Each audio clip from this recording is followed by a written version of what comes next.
The shroud was not a painting, not a scorch, or not a photograph. Well, you see this when you see the shroud in negative. Like, Jamie, pull up an image of it. It's very strange. Barrie Schwortz held the DNA report in both hands and felt his heart sink. 40 years he had devoted to studying this cloth. 40 years of late nights, peer-reviewed papers, and intense academic debates. He believed nothing could surprise him anymore. He was completely mistaken. The genetic sequences extracted from the ancient linen fibers didn't match anything the laboratory expected.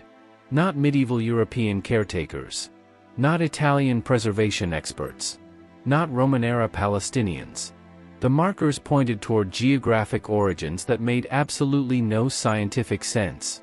So unusual that 3 separate geneticists refused to attach their names to the official findings.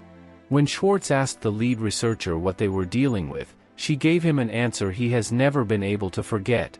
"Barrie, I honestly don't know. Neither does anyone else in this building. Some of my colleagues don't even want to know." That was the moment he realized something unsettling. The scientific community wasn't merely puzzled by this evidence. They were genuinely disturbed by it. But before any of that makes sense, you need to understand how it started.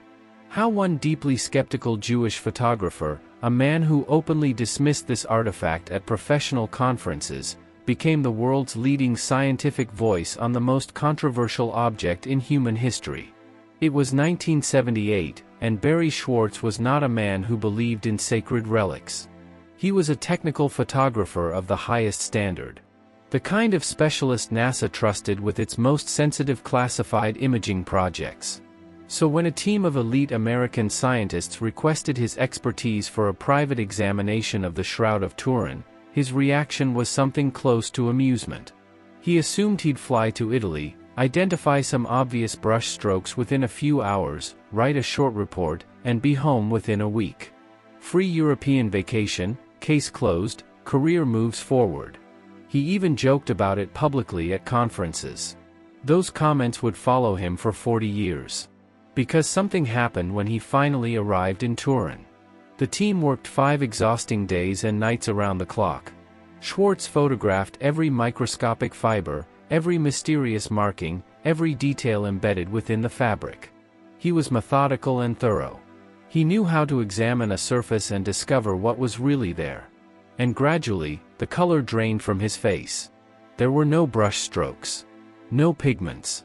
No dye residue. No chemical evidence of any artistic method from any period of recorded human history. The image had not been painted, burned, scorched, or photographed. It simply should not exist. Yet there it was. The evidence that broke every model. Over the following 3 intense years, Schwortz and his dedicated team ran every conceivable scientific test imaginable on the cloth. They came in with one clearly stated objective: prove it was a forgery, identify the technique, document the findings, and publish the debunking in peer-reviewed journals. It was supposed to be relatively straightforward. It was not. No paint detected anywhere. No dye residue. No heat application marks. No photographic chemical process. No transfer technique from any era. Absolutely nothing that could account for how this image came to exist on this fabric. Every avenue they pursued ended the same way, not with an answer but with a wall. But here's where it becomes critically important to understand what this team actually accomplished, because it's easy to dismiss negative results as simply failing to find something. That's not what happened here. Through rigorously controlled research published in peer-reviewed scientific journals, they didn't merely fail to identify the technique. They proved conclusively that no known technology from any period in human history could have produced this specific image with these specific characteristics. Let that sink in for a long moment. We have placed sophisticated robots on the surface of Mars. We have sequenced the entire human genome. We can split individual atoms with precision instruments. We absolutely cannot replicate the image on the Shroud of Turin using any available modern technology.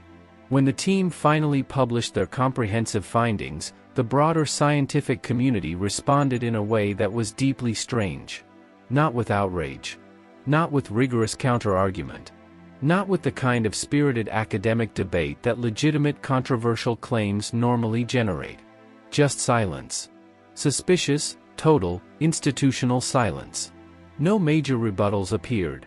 No serious academic attempts to disprove their meticulous work emerged. Almost like someone influential had decided this particular conversation should not continue any further. Even after witnessing all of this overwhelming evidence firsthand, Schwortz still stubbornly refused to accept the shroud was authentic. For 18 more years, he consistently refused to accept what his own scientific research was clearly telling him. The reason was blood. The visible bloodstains on the shroud were still distinctly red in color. And absolutely everyone with basic forensic knowledge knows that old dried blood turns dark brown within hours of exposure to air. Genuinely ancient blood would be nearly black. This single puzzling detail kept Schwortz firmly anchored in his comfortable skepticism. Then, in 1995, his telephone rang. On the other end was Dr. Alan Adler, Harvard-educated biochemist, world-renowned blood chemistry expert, fellow Jewish researcher with impeccable credentials. When Dr. Adler spoke authoritatively about blood evidence, governments and major institutions listened very carefully. "Barrie," Adler said, his normally steady voice unusually tense.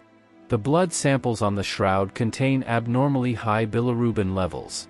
Extremely high." Schwortz paused, confused by the technical terminology. "What exactly does that mean, Alan?" Adler carefully explained.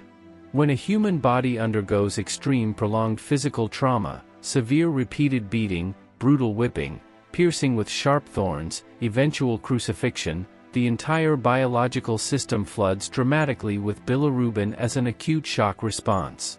The overwhelmed liver simply cannot process it quickly enough.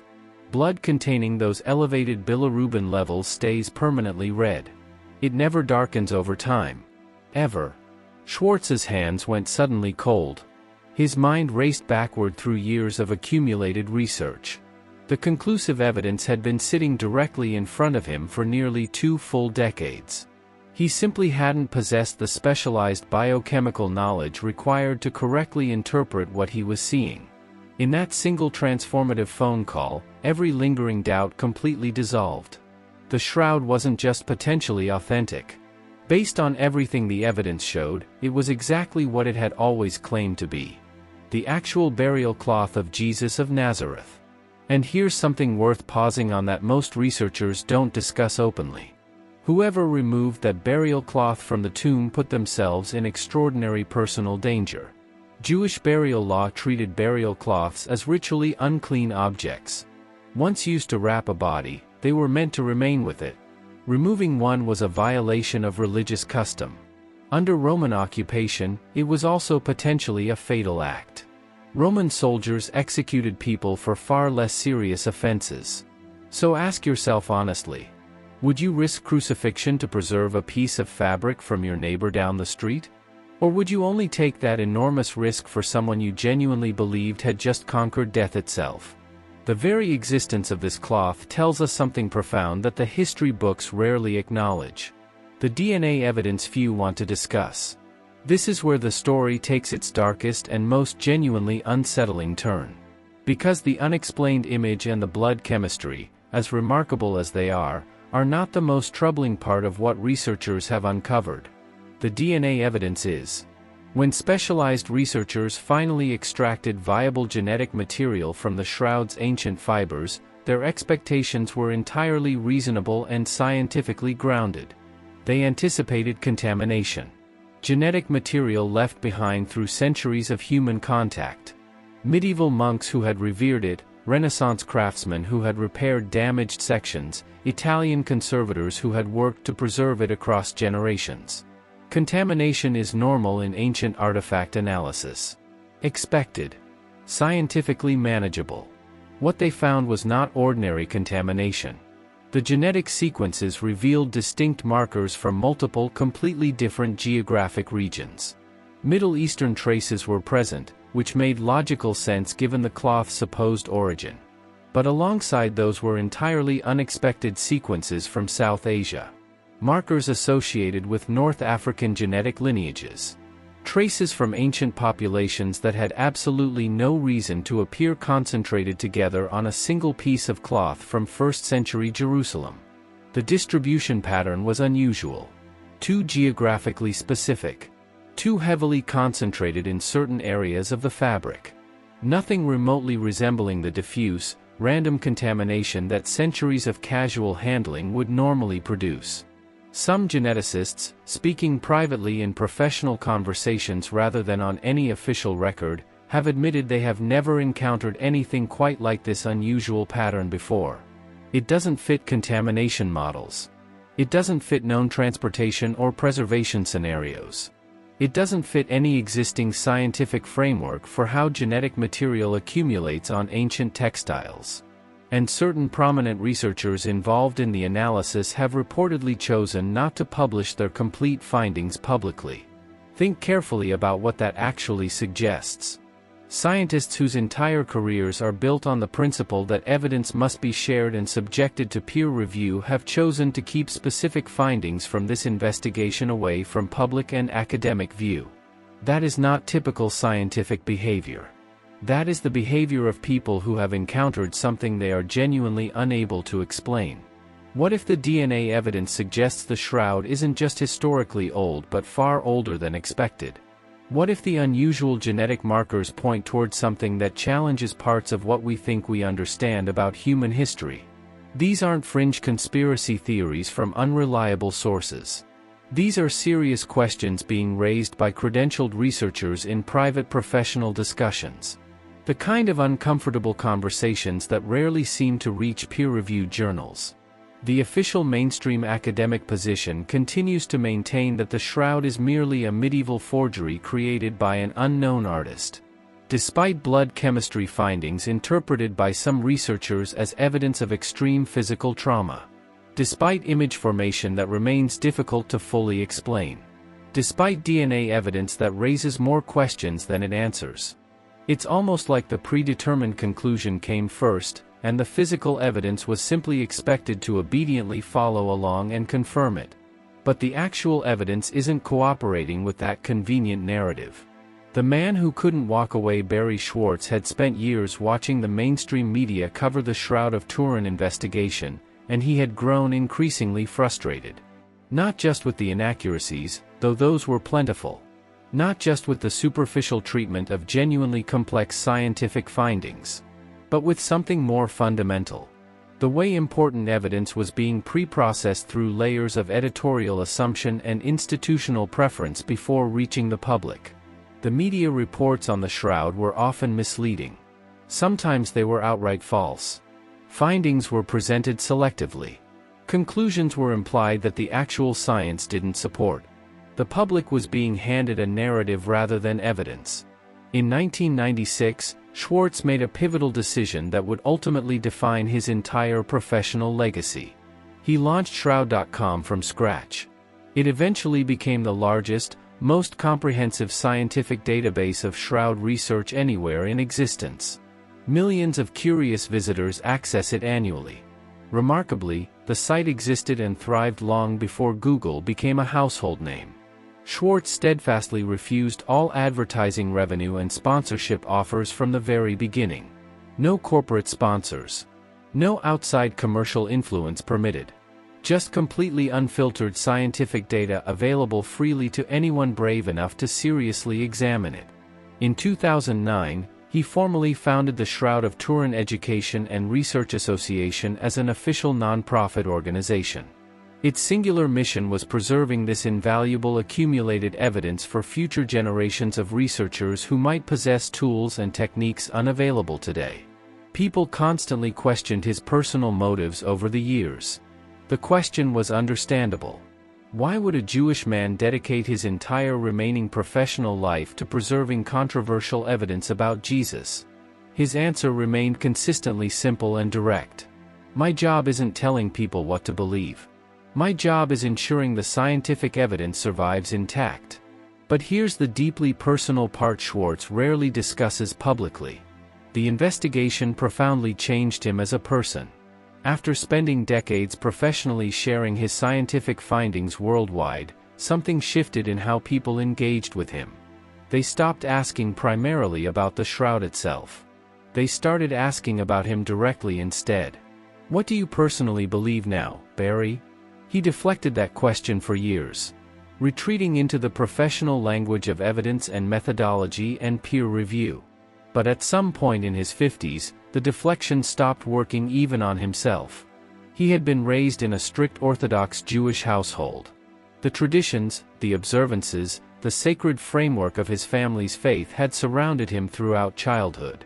And like many people who grow up inside a religious tradition, he had spent his adult life treating all of it as something he had long outgrown. 40 years of investigating a burial cloth had quietly dismantled that comfortable categorization entirely. He speaks about this softly, reflectively, without the confident declarative rhythm of his scientific presentations. "I was genuinely shocked to discover that God had been there the entire time," he has said, "just waiting patiently for me to turn around and acknowledge him." That's not the language of dramatic conversion. It sounds more like someone describing the experience of recognizing something that was always present but deliberately overlooked for decades. Barrie Schwortz never deliberately set out to prove anything about religious faith. He was simply a skilled photographer who followed the scientific evidence wherever it honestly led him. And that evidence led somewhere that modern science still cannot adequately explain. Somewhere that makes powerful academic institutions deeply uncomfortable. Somewhere that raises fundamental questions most established researchers are simply too professionally afraid to ask publicly. The question you must answer. This is where the investigation ultimately leaves you. The evidence is not going to settle itself into comfortable certainty. The Shroud of Turin has been examined extensively for decades by some of the most qualified researchers in their respective fields, yet it has not produced a definitive scientific explanation that fully accounts for all the available evidence. The blood chemistry appears consistent with severe physical trauma associated with crucifixion. The image formation remains difficult to explain using known techniques. The unusual DNA findings continue to raise questions for researchers. And the silence surrounding certain findings speaks volumes about what that evidence may imply. Consider also what the image itself appears to contain. When researchers processed the shroud's image through a VP8 image analyzer, technology originally developed for NASA, it produced accurate three-dimensional topographic information about the underlying anatomy. No painting normally produces that result. No photograph produces that result. No contact transfer method of any kind produces that result. It is a feature unique to the shroud's image, and it remains largely unexplained decades after its discovery.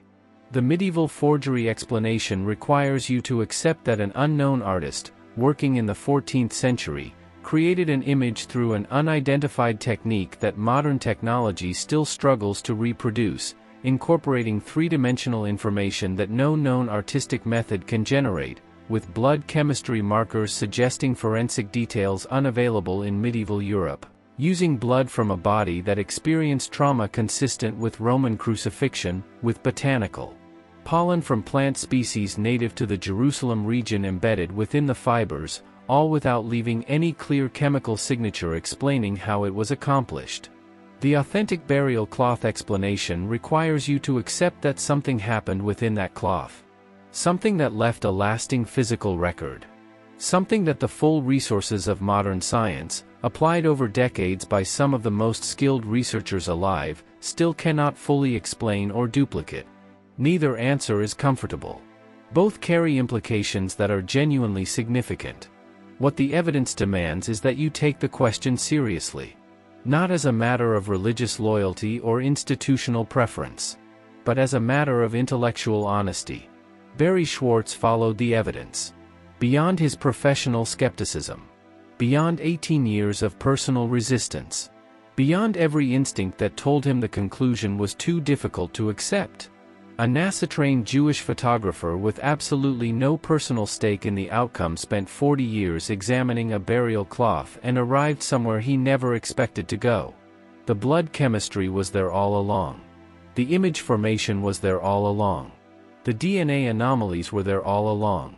And if Schwortz's quiet reflections mean anything at all, perhaps something else was there all along too, simply waiting for someone to turn around and notice it. The same evidence is now available to you. The same questions remain on the table. Where it ultimately leads is a choice only you can make. Share your honest thoughts in the comments below. After everything you've just heard, what do you believe the Shroud of Turin actually is? Authentic physical evidence connected to one of the most extraordinary events in human history? Or the most sophisticated forgery ever created, one that modern science still cannot fully explain or reproduce? I'd genuinely like to hear your perspective. And if you want more investigations like this one, the kind of deeply researched, thought-provoking stories that rarely receive mainstream attention, be sure to subscribe and turn on notifications. Because this is only the beginning.